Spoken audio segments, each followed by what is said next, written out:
Okay, so the water clarity's excellent. A new coral I've added, this Alvapora coral. Now I've always kind of shied away from getting any kind of goni or anything related to Gonipora because I know it can be a bit of a nightmare because it likes kind of lagoonal, kind of dirtier waters. And I'm keeping SPS, so I was a bit hesitant to get this. It took a few days to acclimate to my tank, but it's opened up beautiful like a big bouquet of flowers. I'll show you this side of it. And the good thing is I've got a large clownfish and it started to have a bit of a sniff around it now. Yep, you're on camera, mate. Start to have a bit of a sniff around it. So that's doing really well. Also, this large tracky coral, it opens up more than that earlier on in the day. But I got that for a bargain price. I mean, I only paid £40 for it. Most of the places I go, they're a lot more expensive. But it's got little yellow stripes on it as well. You see that up close? That's a really nice size coral.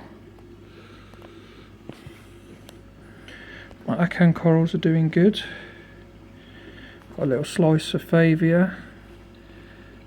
My large favia's doing good. And blastos. That chalice is starting to grow now. It's took its time. Now these trumpet corals, I've struggled with them. Trumpet corals are some of the easiest corals I've ever kept, but in this tank I've really struggled with placement. I've turned the flow right down now because I often forget how little flow LPS coral needs because I've kept SPS and slowly but surely added more and more LPS. But this is normally, I mean, that started as one head, that did, and now it's got over 30. But it's still not inflating as much as it did and extending its polyps as much as it did. So I've turned the flow down and sure enough it started to come up. That frog spawn coral's doing good. It's really happy in there, that's growing loads. Another thing that's not doing so good is this lobo.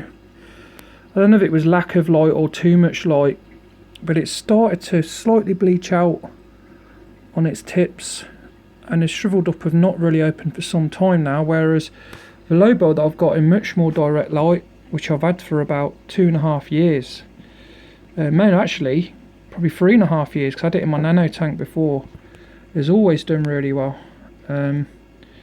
Sometimes I guess some corals just don't like the conditions. These candy canes have puffed up well. I've got a couple of hitchhiker zoes at the back there.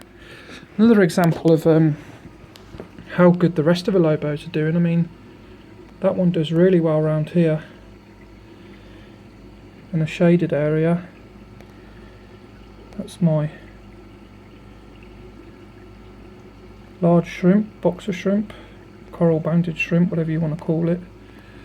He spends a lot of his time out the back there trying to get a focus on him. That's been a great coral, that Trachophilia. I think it's Jeffori, I think that's how you pronounce it. Green one, it's nice. Now the plate coral was puffed up massive. I give it a feed. Now these fungi plate corals, sometimes they puff up, I've researched, because they're hungry and they want to feed.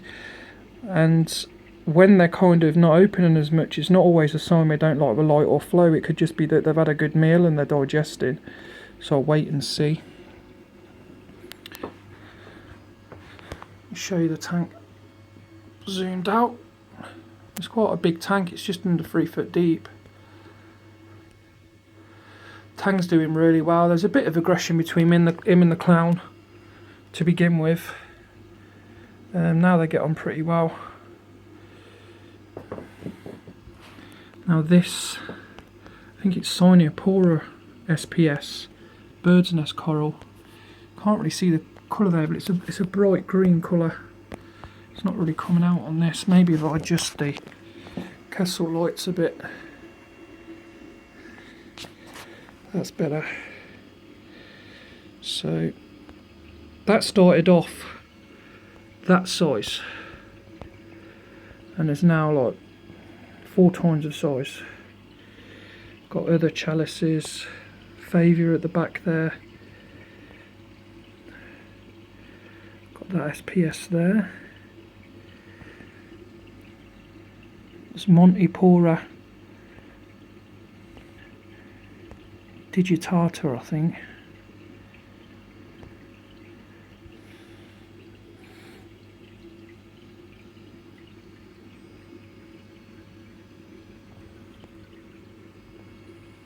Yes, I'm happy.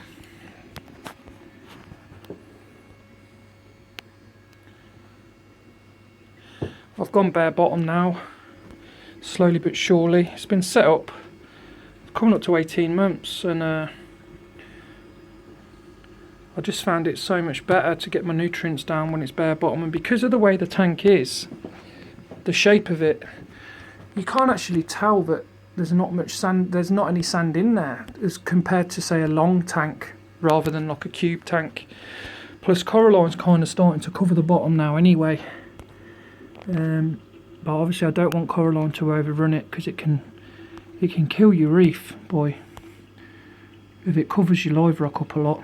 But I use dead rock here, dry rock, and that's how I was able to putty it together to get it to this kind of unique shape. I've got 4 chromis, 2 yellowtail damsel, which all get on, and I haven't added any more fish, and that'll be the only fish that go in here. These fish need a lot of space, and all it'll take is to add 1 more fish, because I don't have a quarantine tank.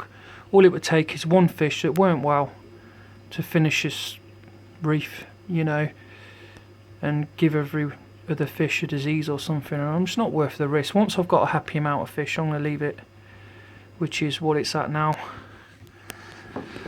Now, at night, I'm getting a lot of hydroids coming out, hydroid digitate, and they're starting to sting the odd coral. If you look at my Faviour, kind of that area there, which is right in the centre of the shot, if I can get my finger in, around there has been stung, and it's stung all down the side, so I put some putty over that area, and it's helped a lot, because the hydroid comes out but it can only touch the putty, but it's already lengthening and growing, so I'm going to have to put some putty over the area the hydroid is. They've got a couple of others that I want to plug up as well. I think that's my favourite coral, this one here.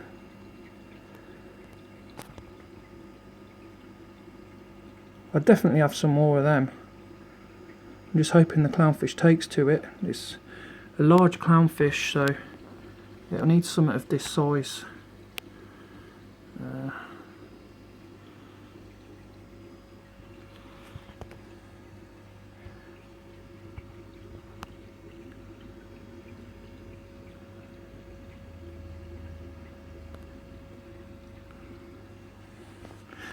There we go, thanks for watching.